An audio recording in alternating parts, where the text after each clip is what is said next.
Hi, and welcome to Steward Market.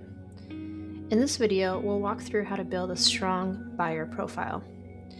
A great buyer profile helps sellers understand what kind of buyer you are, what kind of businesses you're looking for, and how you intend to steward a business after acquisition. It also helps ecosystem partners understand how to support you, including capital providers, attorneys, advisors, and service providers who can help advance your acquisition strategy and ownership vision. Buyer profiles on Steward Market should also protect your privacy. Do not include any identifying information. That means avoiding personal names, company names, fund names, portfolio company names, exact locations, branded images, or language that makes you easy to identify. The goal is to be clear without being exposed. Let's walk through the buyer profile flow. Step 1. Buyer Overview. Start by creating your buyer profile. In the business headline, use a non-identifying name or profile label. For example, mission-aligned independent buyer, employee ownership acquisition platform, long-term community business buyer. Then select your industries of interest, location, buyer type, snapshot, and profile images. In your snapshot, explain what kind of buyer you are and what you're looking for, your relevant experience, why you are interested in stewardship-driven acquisitions. Keep it useful but careful. Avoid employer names, fund names, or client names, portfolio companies, or any other identifying details. For buyer type, select the category that best reflects your model, such as individual operator, searcher, strategic acquirer, or employee ownership platform. Step 2. Buyer details. Next, define your values, certifications, ownership identities, stewardship path, and buyer story. For values and commitments, choose what genuinely reflects how you operate. Do not select everything because it looks good. Certifications should be current and accurate, but only select certifications you're comfortable making visible. Ownership identities are optional and self-selected. Share only what you want to share. For stewardship path, select the transition models you support or are open to exploring, such as employee ownership, EOT or perpetual trust ownership, worker-owned cooperative, steward ownership, stage buyout, or patient capital.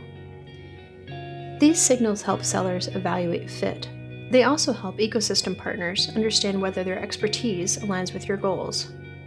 A capital provider may see that you are pursuing patient capital and a steward ownership model.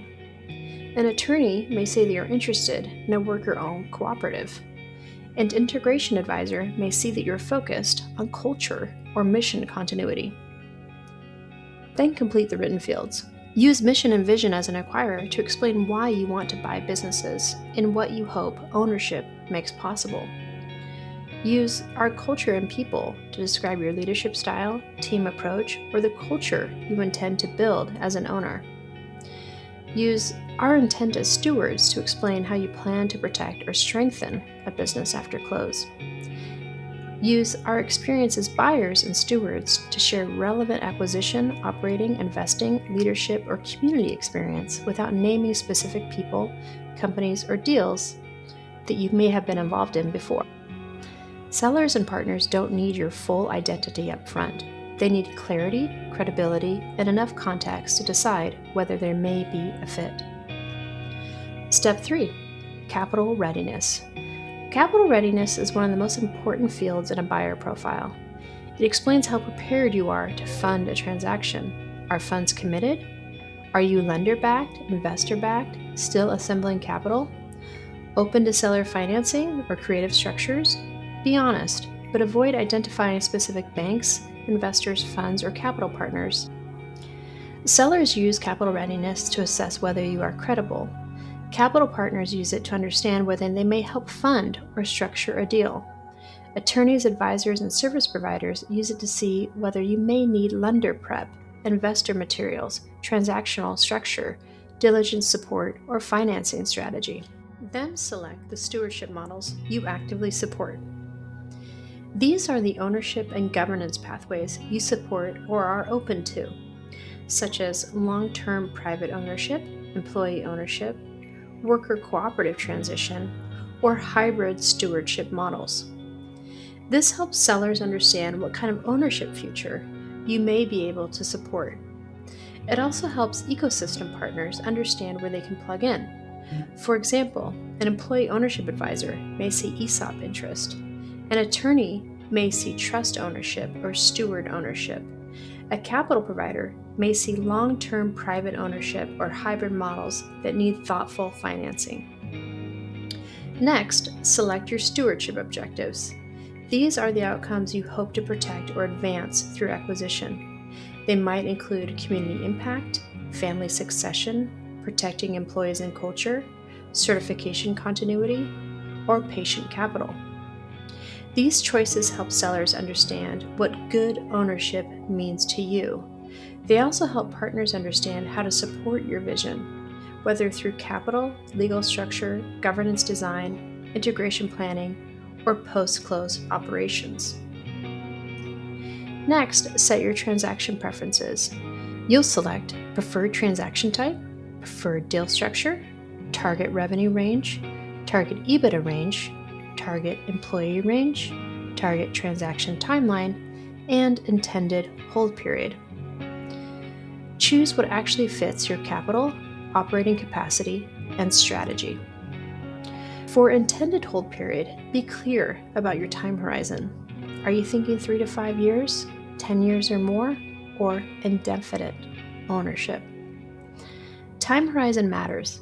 It affects seller trust, employee expectations, reinvestment, and post-close decision-making. It also helps partners understand what kind of capital, governance, legal structure, and operating support may fit your strategy. Step 5. Impact Exit. The next screen asks whether you want to participate in the Impact Exit Fund. Participation is optional. If you choose to participate, you're signaling interest and donating a small portion of transaction value after a completed transaction to support the next generation of mission-driven entrepreneurs and mission-driven acquirers.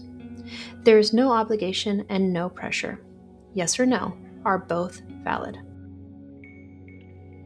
Finally, review your profile before submitting. Look for anything that might identify you. Remove personal names, company names, fund names, branded images, or language that makes you easy to reverse engineer. Before submitting, ask yourself, does this clearly explain what kind of buyer I am? Does this show sellers what kind of businesses I'm looking for? Does this make my capital readiness, transaction preferences, and stewardship intent clear? Does this help ecosystem partners understand how they could support my vision? And does it protect identifying information? A strong buyer profile does not need to reveal everything. It just needs to reveal the right things. Because on Steward Market, sellers are not just looking for a buyer, they're looking for a steward. And buyers are not building alone. They are building inside an ecosystem designed to help better transitions happen. Thanks for watching, and welcome to Steward Market.